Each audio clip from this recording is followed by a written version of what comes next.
This is the most important thing जो कि book में बहुत कम है, ठीक है, और वो क्या है?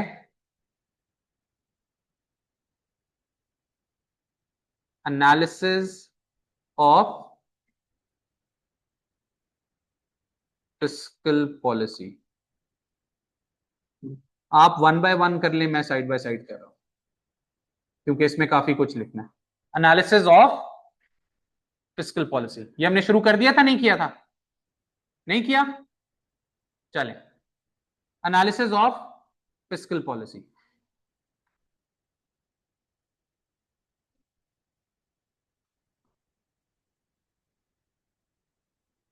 ये बहुत इंपॉर्टेंट है as far as 12 markers are concern, even 8 markers. Evaluation और एनालिसिस ये बहुत जरूरी है। हाँ जी, फिस्कल पॉलिसी, तारीफें कर दें दो चार।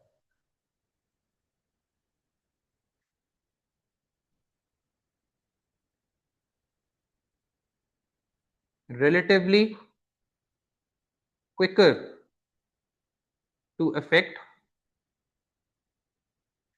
aggregate demand and hence macroeconomic aims। क्या मसला है, आ जाओ। Relatively quicker to affect AD and hence macroeconomic aims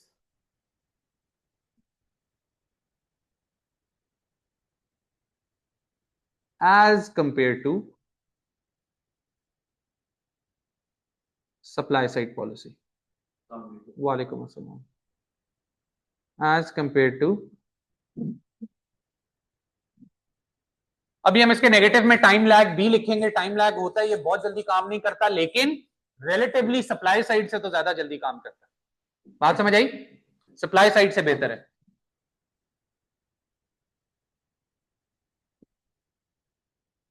जी, फिर इसके यूजेस ही इसके फायदे हैं।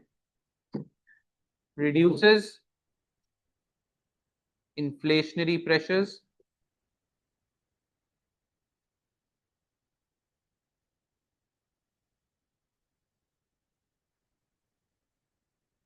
stimulates growth and employment। और सबसे बड़ा फायदा, the tools of fiscal policy pressures, inflationary pressures, the tools of fiscal policy। कौन से टूल्स हैं फिस्कल पॉलिसी के? Taxes and government spending are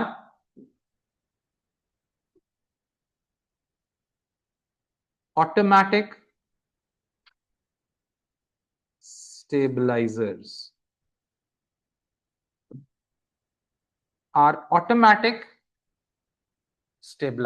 ये इसका सबसे बड़ा एडवांटेज है कि टैक्सेस और गवर्नमेंट एक्सपेंडिचर दोनों ऑटोमेटिक स्टेबलाइजर्स हैं।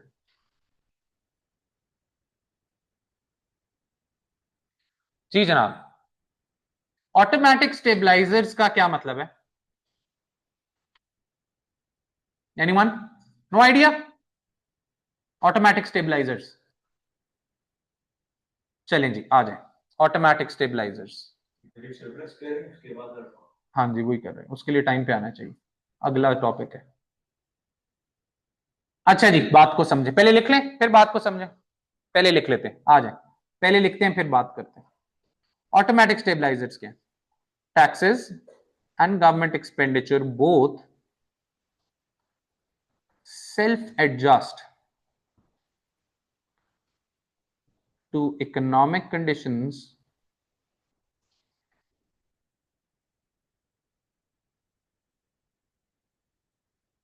bringing correcting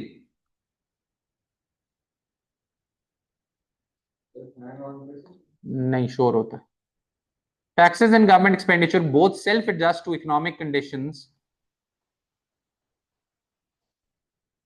correcting recessions and peaks. For example, in case of a recession, sir लेकिन रिसेशन हो भी जाए तो गवर्नमेंट एक्सपेंडिचर जरूरी तो नहीं है कि वो बढ़ जाएगा। अगर गवर्नमेंट के पास पैसे हैं तो वही फिर कर सकता है ना। तो अगर अभी पैसे हैं देखते उसके हैं। हाँ वो तो है ही है, वो तो ऑब्वियस है, लेकिन फिर भी बढ़ तो जाएगा, और वो भी उस केस में बढ़ेगा जब वो क्या हो, वेलफेयर स्टेट हो। In case of recession, government expenditure, recession आया है, गवर्नमेंट एक्सपेंडिचर को हम क्या करना चाहते हैं, रिसेशन है, एडी बहुत कम है, इकोनॉमिक ग्रोथ को स्टिमुलेट करना है, एक्सपेंशनरी तो पॉलिसी बढ़ा लगानी। देंगे गवर्नमेंट एक्सपेंडिचर। एक्सपेंशनरी पॉलिसी में हम गवर्नमेंट एक्सपेंडिचर बढ़ाना चाहते हैं, लेकिन बढ़ाने की जरूरत नहीं है, क्योंकि ये खुद थोड़ा सा बढ़ जाएगा। क्यों? ऑटोमेटिकली खुद ही बढ़ जाएगा। Why? Government expenditure will automatically rise,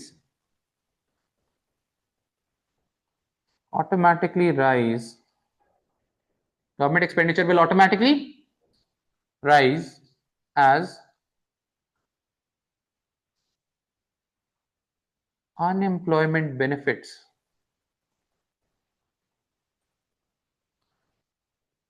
will increase due to unemployment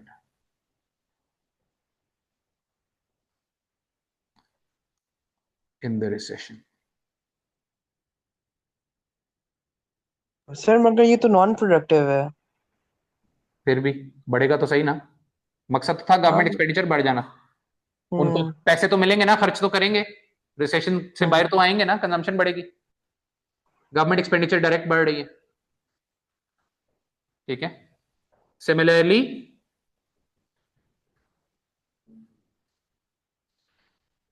due to unemployment in the recession, similarly क्या होगा, taxes will fall as tax revenue is likely to decrease in a recession due to less spending, indirect tax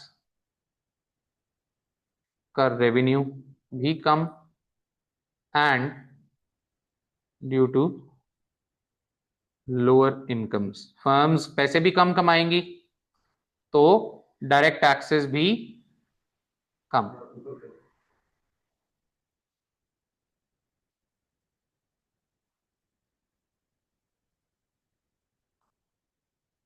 जी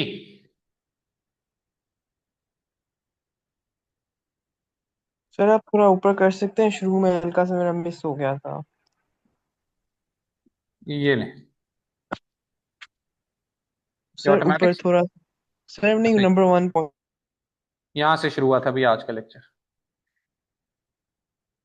ठीक है sir, thank you. Yes. जी नहीं। चलिए जो बात किया था जी, बजट सरप्लस यहाँ पे खत्म हो गया है, उसके बाद नेक्स्ट जी, ये बात किसको नहीं समझ आई, बात को समझें। नहीं समझ आई ऑटोमेटिक स्टेबलाइजर्स वाली, इधर से देखें। कुछ लोगों को ये बिजनेस स्टडीज में पढ़ा होगा या ओ लेवल इकोनॉमिक्स में पढ़ा होगा, लिख लिया सबने, बात को समझें, बनाने की जरूरत नहीं, सिर्फ देखें। Do you know this, boom recession slum, boom recession slum, याद है? This is boom, peak, this is recession, this is slum या ट्रफ भी कहते हैं इसको, दिस इज ग्रोथ, रिकवरी भी कहते हैं इसको। तो ये है एक economic cycle. What is this? This is an economic, यहां पे टाइम है, यहां पे जीडीपी है। ठीक है। तो हर 10 11 12 साल बाद रिसेशन आता है। साइकिल किस तरह चल रहा होता है? साइकिल इस तरह चल रहा होता है, let's talk about this boom. Boom के पीरियड में क्या होता है, इकोनॉमिक एक्टिविटी बहुत ज्यादा होती है, ये बूम का पीरियड है। ठीक है, इकोनॉमिक एक्टिविटी बहुत ज्यादा है, तो क्या हो रहा है, बहुत ज्यादा लोग इनकम कमा रहे हैं, जब इनकम कमा रहे हैं वो बहुत ज्यादा खर्च कर रहे हैं, जब खर्च कर रहे हैं तो इन्फ्लेशन बढ़ जाएगी, इन्फ्लेशन बढ़ेगी तो ऑटोमेटिकली चीजों की डिमांड कम होना शुरू होती है, इकोनॉमी रिसेशन में जाना शुरू होती है, लोगों की बाइंग पावर कम होती है, करते करते करते जब प्राइसेस नीचे जाती हैं तो क्या होता है, डिमांड, अब यहां पे प्राइसेस, इन्फ्लेशन हो रही है, बहुत ज्यादा डिमांड गिर रही है, जिसकी वजह से अनएम्प्लॉयमेंट बढ़ना शुरू होगी, लोगों की इनकम्स गिर रही है, लोगों ने बाय करना कम कर दिया, एग्रीगेट डिमांड कम हो रही है, ऑटोमेटिकली फिर उस एग्रीगेट डिमांड के कम होने से क्या होता है, इन्फ्लेशन कम होना शुरू होती है, प्राइसेस गिरना शुरू होती है, ऑटोमेटिकली क्या होता है, इकोनॉमी रिकवर करती है। अब ये जो दो टूल्स हैं, टैक्सेस और गवर्नमेंट एक्सपेंडिचर, वही ना, डिमांड ज्यादा होना शुरू होती है, इकोनॉमी ग्रो करना शुरू करती है, इसीलिए तो ग्रो कर रही है, और फिर ये एक साइकिल चलता रहता है। अब ये जो दो टूल्स हैं, यहां पे आप मुझे बता सकते हैं बूम या पीक में आप कौन सी पॉलिसी लगाना चाहते हैं, हार्ट क्यों बन गया जी, कौन सी पॉलिसी लगाना चाहते हैं, बूम में इन्फ्लेशन बहुत ज्यादा है, आप लगाना चाहते हैं सर कॉन्ट्रैक्शनरी। कॉन्ट्रैक्शनरी, जिसमें आप क्या करना चाहते हैं, टैक्सेस ज्यादा और गवर्नमेंट एक्सपेंडिचर, लेकिन अगर मैं आपको कहूं ये दोनों चीजें खुद ब खुद थोड़ी सी हो जाएंगी, कैसे, इन्फ्लेशन बहुत ज्यादा है, लोग खर्च बहुत ज्यादा कर रहे हैं, तो टैक्स रेवेन्यू, इनकम ज्यादा कमा रहे हैं तो टैक्स रेवेन्यू ऑटोमेटिकली खुद ब खुद बढ़ जाएगा, और गवर्नमेंट एक्सपेंडिचर ऑटोमेटिकली खुद ब खुद कम हो जाएगा। आई बात समझ में, इज दिस क्लियर, समझ आई बात। और यहां पे आप क्या करना चाहते हैं, रिसेशन है, स्लंप है, आप एक्सपेंशनरी पॉलिसीज लगाना चाहते हैं, इकोनॉमिक एक्टिविटी बिल्कुल जीरो है, अनएम्प्लॉयमेंट बहुत ज्यादा है, आप क्या करना चाहते हैं, टैक्सेस कम करना चाहते हैं, गवर्नमेंट एक्सपेंडिचर, ये ऑटोमेटिकली अगर मैं आपको कहूं खुद ब खुद हो जाएगा, कैसे, अनएम्प्लॉयमेंट इतनी ज्यादा है तो अनएम्प्लॉयमेंट बेनिफिट्स में खर्चा ऑटोमेटिकली गवर्नमेंट का खुद ब खुद बढ़ जाएगा, और क्योंकि इनकम्स कम है, अनएम्प्लॉयमेंट ज्यादा है, तो टैक्स रेवेन्यू ऑटोमेटिकली खुद गिर जाएगा। तो थोड़ा सा ये सेल्फ एडजस्टिंग मैकेनिज्म है इनके अंदर, ये एक इनका फायदा है, समझ आई बात की।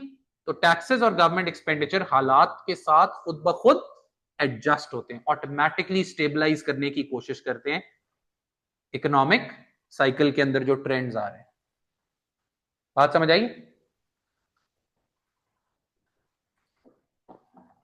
हाँ जी, online people, do we get this. तो ये ग्राफ एग्जाम में तो नहीं बनाना पड़ता? नहीं, ये ग्राफ नहीं बनाना पड़ता, बुक में एक और ग्राफ भी है आपका, वो बहुत आसान सा ग्राफ है, वो भी कभी भी नहीं बनाना पड़ेगा, लेकिन ऐसे ही देख लें, बनाने की जरूरत नहीं है, देख लें। यहां पे अगर मैं ले लूं टैक्सेस एंड गवर्नमेंट एक्सपेंडिचर, यहां पे मैं ले लूं जीडीपी, तो जीडीपी जैसे जैसे बढ़ता है टैक्स रेवेन्यू वैसे वैसे बढ़ता है, और कहा जाता है कि जीडीपी जितना ज्यादा होता है गवर्नमेंट एक्सपेंडिचर उतना कम करने की जरूरत है, ठीक है। तो आप यहां पे अगर हैं, ठीक है, तो ऑटोमेटिकली आप यहाँ पे ये वापस आने की कोशिश करते हैं, आप यहाँ पे हैं, ये ऑटोमेटिकली वापस इधर आने की, तो ये ऑटोमेटिक स्टेबलाइजर का ग्राफ है, इसकी कोई जरूरत नहीं है पढ़ने की, वैसे इधर आ जाए जी। अब किधर आ गए आप, मसले मसाइल, सबसे बड़ा मसला दोनों डिमांड साइड पॉलिसीज का एक ही है, मॉनेटरी का भी फिस्कल का भी, क्या है,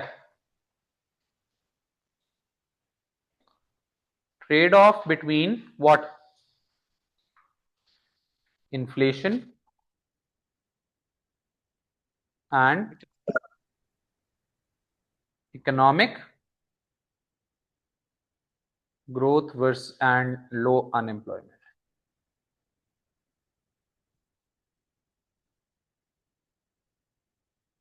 जी जनाब, बात को समझें,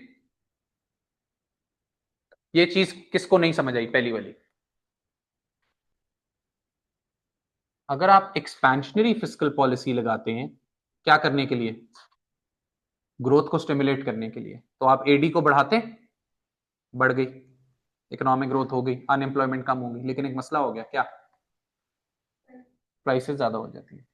अगर आप प्राइसेस कॉन्ट्रैक्शनरी फिस्कल पॉलिसी लगाते हैं, एडी कम करते हैं, प्राइसेस तो कम हो जाती हैं, लेकिन एक मसला हो जाता है, क्या, जीडीपी कम हो जाता है। तो जीडीपी में और इन्फ्लेशन में क्या है, ट्रेड ऑफ है, इन दोनों में से कोई एक एम एक वक्त में अचीव किया जा सकता है through fiscal policy. Fiscal policy एक को ठीक करती है, दूसरे को खराब कर देती है। पहले को दूसरे को ठीक करती है, पहले को खराब कर देती है। एक वक्त में एक चीज अचीव की जा सकती है, दोनों, फिस्कल से भी और मॉनेटरी पॉलिसी से भी। Do we understand this? याद रहेगा। Number 2,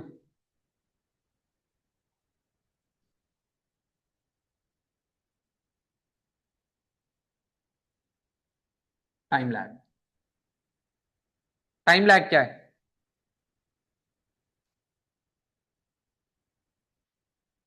it takes time to formulate, implement and takes further time for the tools to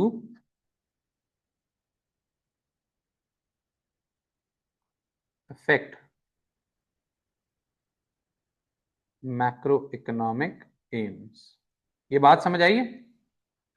time लगता है टैक्स को फॉर्मुलेट करने में, टैक्स को बनाने में, अप्रूवल लेने में, सोचते हुए, फिर उसको इंप्लीमेंट करते हुए, फिर उसको फर्दर टाइम लगता है। आज टैक्स कम हो गया, कल लोग पागल हो जाएंगे, ऐसे ही होता है। तो थोड़ा टाइम लगता है, 2 3 4 महीने लगते हैं लोगों को एडजस्ट करते हुए कि अच्छा टैक्स कम हो गया, पैसे बच रहे हैं, तो हम थोड़े से खर्चे कर लेते हैं या कर लेते हैं। Do we understand this? लोगों ने पहले से प्लान की होती है इन्वेस्टमेंट और कंजम्पशन। Do we understand? तो ये एकदम नहीं होता, थोड़ा सा 3 4 5 महीने इसको भी लग जाते हैं, तो टाइम लैग होता है इसके अंदर। ऐसा नहीं है कि आज आपने टैक्स कम किया तो कल लोग पागल हो जाएंगे, या आज आपने टैक्स बढ़ा दिया तो कल लोग छोड़ देंगे। लोगों ने पहले से ही बुकिंग की होती है, सामान प्लान किया होता है, इन्वेंट्री में सामान पड़ा होता है। समझ रहे हैं? Is this clear? जी। Number 3, in reality it is difficult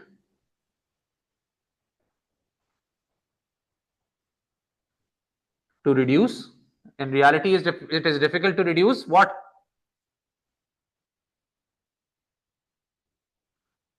Difficult to reduce government expenditure. आप बड़े आराम से कह देते हैं गवर्नमेंट एक्सपेंडिचर कम कर दें, टैक्सेस बढ़ा दें, ठीक है। गवर्नमेंट एक्सपेंडिचर कहां से कम कर दें? ये जो पुल बन रहा है इसको रोक दें, यहीं पे दरमियान में ही छोड़ दें। डैम बन रहा है उसको दरमियान में ही छोड़ दें। प्रेसिडेंट को बोलें कि मेरान में और ऑल्टो में बैठो, बैठेगा वो?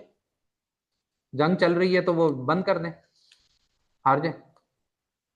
आई बात समझ में?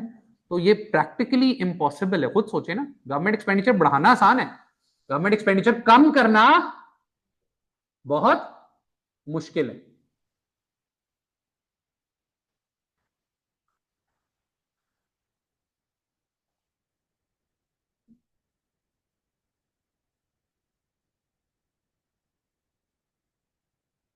कोई बात नहीं, मेरा टाइम आ चुका है। तुमने करना है बफर स्टॉक्स? तुमने करना है? चलो आज तुम्हारे बफर स्टॉक भी होगा, तुम्हारे लिए नहीं होगा। चलें जी। It is difficult to reduce government expenditure. Number 4 क्या है जी? चौथा।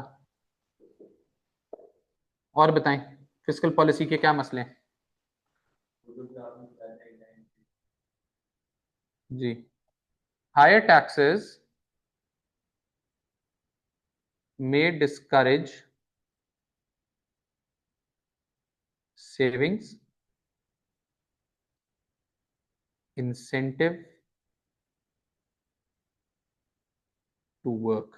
may discourage savings and incentive to work। बात समझ आई? टैक्सेस बढ़ा दें, बढ़ तो जाते हैं, लेकिन वो सेविंग्स और इंसेंटिव टू वर्क को कम कर देते हैं। लोग कहते हैं काम करना ही नहीं है, छोड़ो, बहुत ज्यादा जब बढ़ जाता है। Do we understand this? Number 5, और क्या मसले है जी फिस्कल पॉलिसी में? और बताएं, फिस्कल पॉलिसी के मसले बताएं। टाइम लैग है, रियलिटी में गवर्नमेंट एक्सपेंडिचर नहीं कम किया जा सकता, व्हाट एल्स? एक हमेशा यूनिवर्सल दोनों डिमांड साइड पॉलिसीज के लिए क्या है? Consumer and investor confidence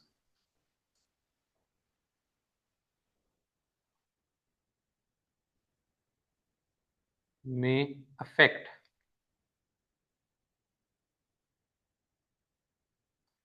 the effectiveness. Effectiveness का कोई सिनोनिम ढूंढ ले, दो दफा इफेक्ट हो गया। इफेक्टिवनेस ऑफ फिस्कल पॉलिसी, इस बात का क्या मतलब है?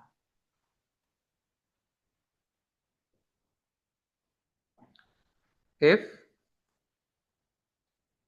taxes are increased to discourage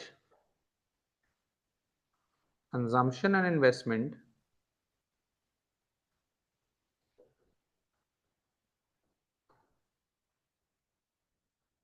to reduce inflation,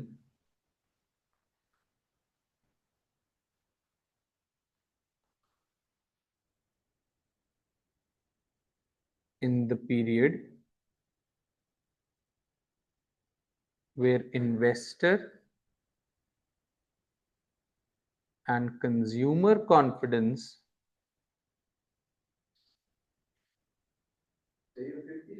is high. G. Inflation in the period where investor and consumer confidence is high, consumption and investment may rise further despite of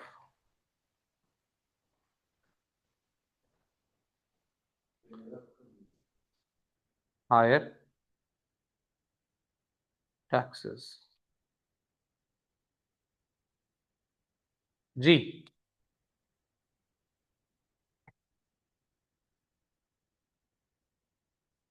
ये बात समझ आई? आपने टैक्सेस ज्यादा किए क्यों? क्या करने के लिए? वाई? डिस्करेज करने के लिए कंजम्पशन और इन्वेस्टमेंट। वो कम हुई नहीं, क्यों? क्योंकि कंज्यूमर कॉन्फिडेंस और इन्वेस्टर कॉन्फिडेंस सतह फाड़ रहा था। लोग कॉन्फिडेंट थे कि खैर है, लोग कहेंगे टैक्स बढ़ गया, खैर है, काम तो चल रहा है ना यार, प्रॉफिट आ रहा है, खोलो नई फैक्ट्री, नया प्लांट खोलो, ले लो गाड़ी, कोई बात नहीं, बिजनेस चल रहा है, नौकरी पक्की है, तरक्की कर रहे हैं। समझ आई बात की? और इसी तरह अगर आप टैक्सेस कम कर रहे हैं, टैक्सेस कम करते करते आप बिल्कुल नीचे ले आए, लेकिन इन्वेस्टर कॉन्फिडेंस ही नहीं है, लड़ाइयां चल रही हैं, जंगें चल रही हैं, हालात खराब हैं, तो कोई इन्वेस्टर इन्वेस्ट करेगा? कोई भी इन्वेस्ट नहीं करेगा। समझ आई? लोग डिले करेंगे कंजम्पशन, कंजम्पशन करेंगे लोग डिले करेंगे कंजम्पशन। आई बात समझ में? Is this clear? तो इन्वेस्टर कॉन्फिडेंस और कंज्यूमर कॉन्फिडेंस दोनों अगर ऑपोजिट डायरेक्शन में चल रहे हो तो वो आपकी फिस्कल पॉलिसी की इफेक्टिवनेस को बिल्कुल फारिग कर देता है। और बता दे मसला।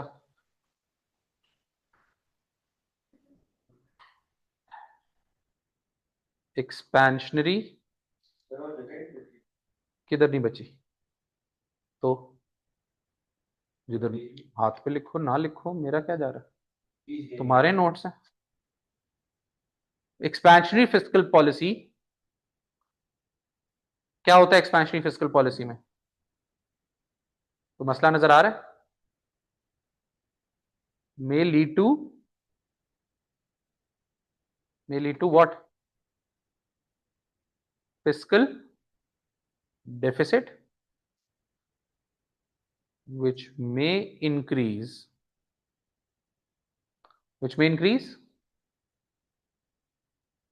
what? Debt burden if financed through loans. If financed through loans. बात समझ आई? Is this clear? ये पॉइंट समझ आया? अगर आप एक्सपेंशनरी फिस्कल पॉलिसी लगाते चले जाएंगे, पैसे हैं नहीं आपके पास, फिस्कल डेफिसिट हो जाएगा, बजट डेफिसिट हो जाएगा, और थोड़ी देर बाद क्या होगा, डेट बढ़ना शुरू हो जाएगी, डेट में जाती जाएगी गवर्नमेंट। उधार वापस भी तो करना होता है, आधे से ज्यादा पैसे फिर डेट सर्विसिंग में चले जाएंगे, और उससे अगर आप इसको और फर्दर एक्सपैंड करना चाहें तो क्या होगा, मेरिट गुड्स, पब्लिक गुड्स आपके, your ability to finance those will be compromise, तो आप कम होते जाएंगे। Is this clear? बात समझ आइए? नेक्स्ट,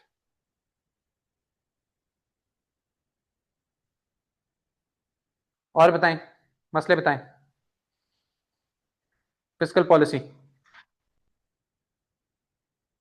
मेरे ख्याल से काफी हो गए, इतने में ये आप लिख लें तो बहुत है। हेडिंग दें जल्दी से।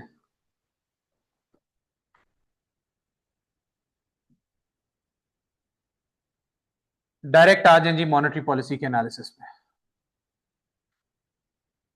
Analysis of monetary policy.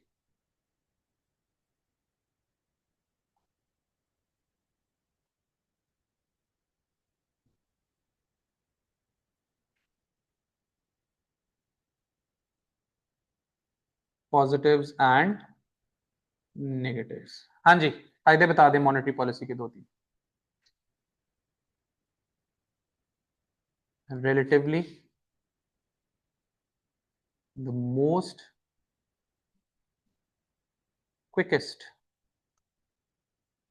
To show results. सबसे जल्दी एडी को अफेक्ट करती है मॉनेटरी पॉलिसी, फिस्कल से भी ज्यादा जल्दी, और हालांकि इसके भी उसमें हम लिखेंगे नेगेटिव क्या, time lag.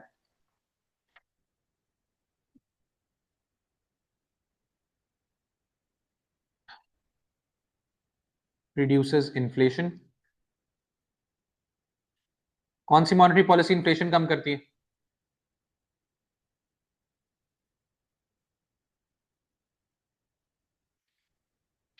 Contractionary monetary policy.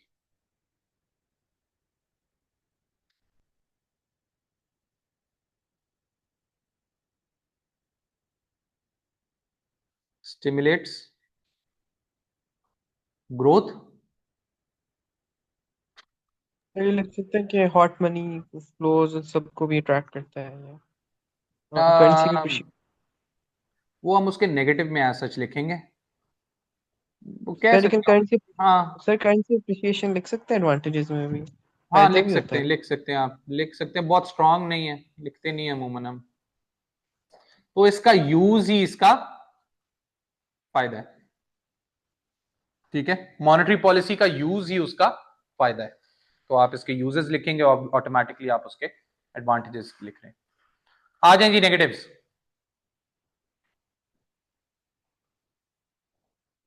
Done, हरिया हरिया।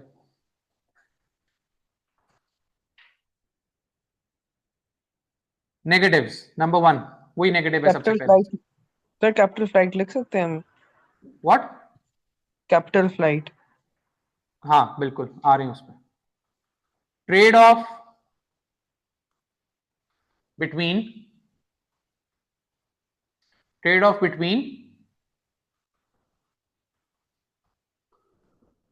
Growth and inflation. एक और ऊपर फिट कर सकते हैं, नेगेटिव फिस्कल पॉलिसी का बड़ा अच्छा नेगेटिव है, A2 का कॉन्सेप्ट है, कर सकते हैं, कहीं भी फिट कर दें। वापस जाएं जरा फिस्कल पॉलिसी पे, कॉन्सेप्ट A2 का है, लेकिन याद रखें most of the people are giving composites, तो वो इसको यूज कर लेंगे, तो आप इसको कहीं ना कहीं, ये फिस्कल पॉलिसी का एक नेगेटिव है।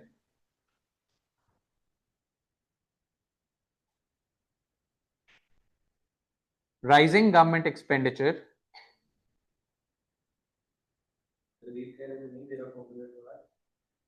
rising government expenditure leads to crowding out of investment.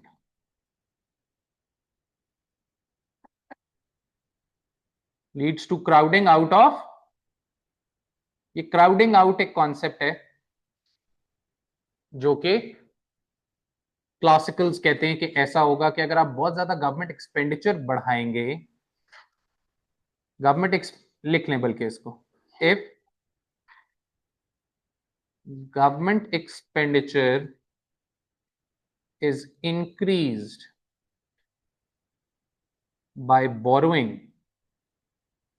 Government loan लेके बोरो कर करके गवर्नमेंट एक्सपेंडिचर बढ़ाएगी।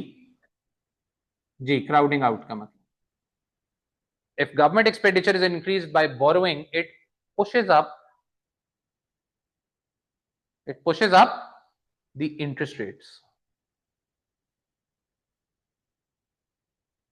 pushes up the interest rates, reducing, it pushes up the interest rate, reducing what? Reducing private sector borrowing,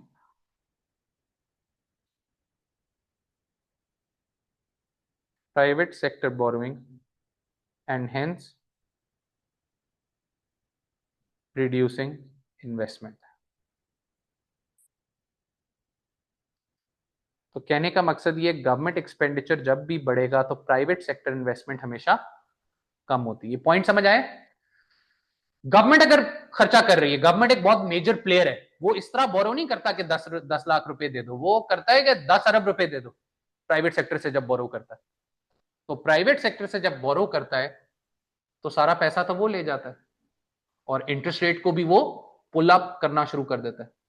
A2 में आप पढ़ेंगे कि जितनी ज्यादा बोरोइंग होती है उतना इंटरेस्ट रेट ऊपर जाता है।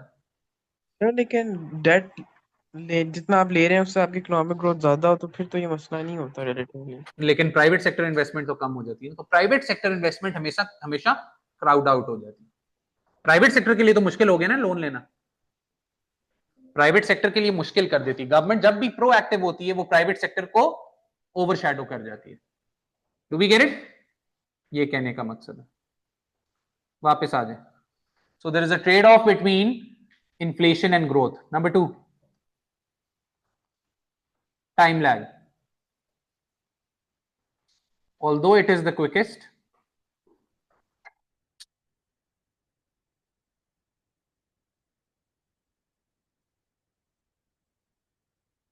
although it is the quickest of all policies, it still takes time to affect components of AD। बात समझ आइए? आज इंटरेस्ट रेट कम हो गया, कल लोग पागल हो जाएंगे। आहिस्ता आहिस्ता 2 3 4 महीने में प्लानिंग करते हुए लगता है कि अच्छा मैं फैक्ट्री ले लेता हूं, लोन ले लेते हैं, इंटरेस्ट रेट नीचे गया हुआ है। समझ गए? बात समझ आई?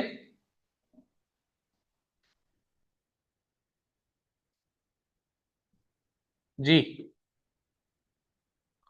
और बताएं। वही इन्वेस्टर एंड कंज्यूमर कॉन्फिडेंस।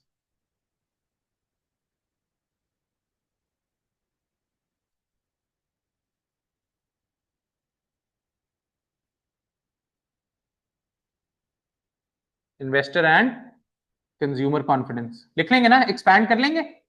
अगर ऑपोजिट है तो इंटरेस्ट रेट कम कर भी दें, अगर इन्वेस्टर कॉन्फिडेंस बहुत कम है लोग लोन्स नहीं लेंगे, चाहे आप जो मर्जी कर लें। Number 4,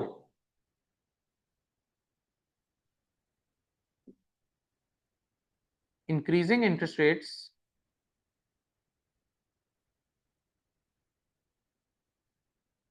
increasing interest rates to reduce inflation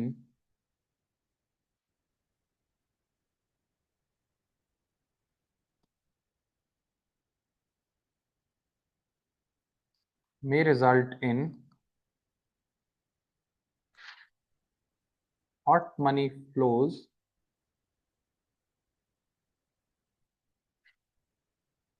in the country. Hot money flows, foreign savings in the country,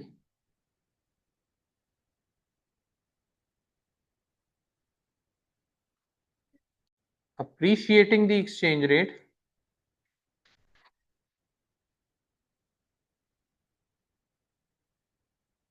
and worsening the balance of payment. Interest rates directly आपके किसके, हॉट मनी फ्लोज के थ्रू, अभी हमने पढ़ना है आगे बहुत detail में, हॉट मनी फ्लोज, बाहर से लोग सेविंग करना शुरू कर देंगे आपके और आपकी करेंसी अप्रिशिएट कर जाएगी। ये आपके बैलेंस ऑफ पेमेंट को खराब कर सकता है, ये आपके लेकिन अच्छी बैलेंस ऑफ भी, पेमेंट को खराब कर सकता है। लेकिन हॉट मनी फ्लोज अच्छा भी तो होता है, एडवांटेज में भी तो लिखा जा सकता है। फिर हाँ वही लेकिन इस केस में बैलेंस ऑफ पेमेंट हमारा खराब हो रहा है ना, हम्म। इस केस में हमारा बैलेंस ऑफ पेमेंट खराब कर रहा है उल्टा। तो हम ये लिख सकते हैं कि मॉनेटरी इन्फ्लेशन हो सकती है अगर मनी सप्लाई बहुत ज्यादा इंक्रीज कर दिया। बिल्कुल लिख सकते हैं, लिखने expansionary monetary policy, expansionary monetary policy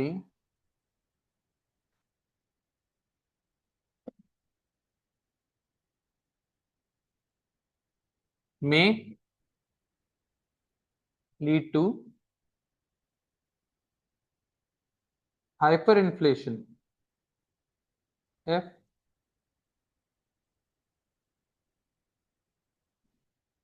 money supply is increased rapidly.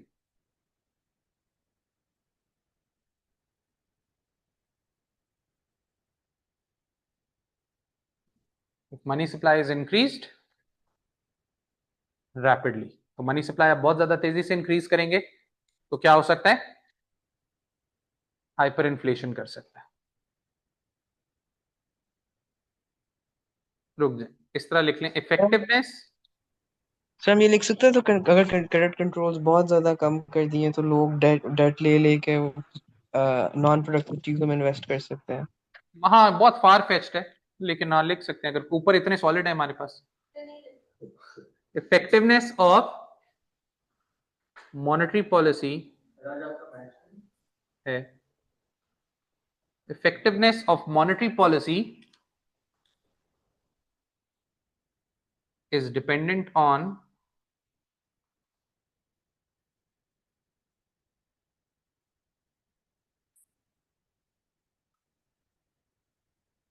interest elasticity, दोबारा A2 का कॉन्सेप्ट है, of demand, interest elasticity of demand. अब इसकी बहुत डिटेल में जाने की जरूरत नहीं है, बात को समझें। पाकिस्तान जैसे मुल्क में अगर आप मुझे ये बताएं इंटरेस्ट रेट्स कम करते हैं तो कंजम्पशन बढ़ती है और इन्वेस्टमेंट भी बढ़ती है। बहुत ज्यादा बढ़ती है या नॉर्मल बढ़ती है, बहुत थोड़ी सी बढ़ती है। ये अमेरिका थोड़ी है, क्योंकि यहां पे लिखना नहीं है आपने किस वजह से नहीं बढ़ती, रिलीजियस रीजंस। हम लोग इतने ज्यादा बोरो शोरो करने वाले लोग because of religious reasons, because of weak infrastructure. Message आप लोग थोड़ी हैं, मैसेज तो ज्यादातर बेचारे वो हैं जिनका बैंक अकाउंट ही नहीं है, बैंक से लेना देना ही कोई नहीं है, लोन लेते हैं ये लोग, लीज कराते हैं गाड़ियां। वैसे ही हमारे रिलीजन में भी उस तरह है। तो पाकिस्तान जैसे मुल्कों में इंटरेस्ट इलास्टिसिटी ऑफ डिमांड क्या है, हाईली इनइलास्टिक है। अमेरिका में आप 0.5 भी ऊपर नीचे करते हैं तो गोरे पागल हो जाते हैं, हल्का सा आप इंटरेस्ट रेट नीचे करते हैं कंजम्पशन बहुत ज्यादा बढ़ जाती है, इन्वेस्टमेंट बहुत ज्यादा बढ़ जाती है। यहां पे इतना ज्यादा खास फर्क नहीं पड़ता क्योंकि बैंकिंग इंस्टीट्यूशंस क्या है, बहुत ज्यादा डेवलप्ड नहीं है। बात समझ आई, इज दिस क्लियर? लें जी, यहां पे आज ब्रेक लगाते हैं, बात को इंशाल्लाह यहीं से कंटिन्यू करेंगे।